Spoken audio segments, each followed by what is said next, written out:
Hey friends, if you encounter the issue where your system is unable to display security and shutdown options, then please watch this video. Right click on the start button, shut down or sign out, and check if it has these options. But if it doesn't, then I will give you a shortcut: Control plus Delete plus Alt. Okay, try this option.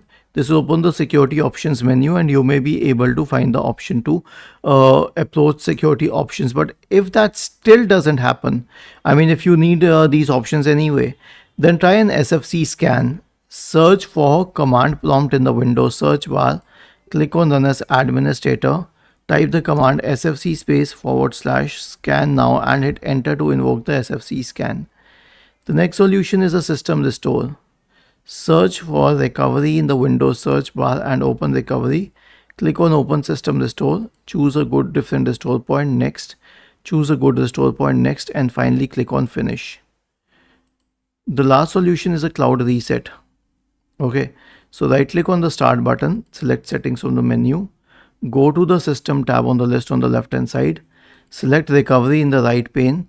Click on reset PC, select remove everything and finally select cloud download. Was this helpful?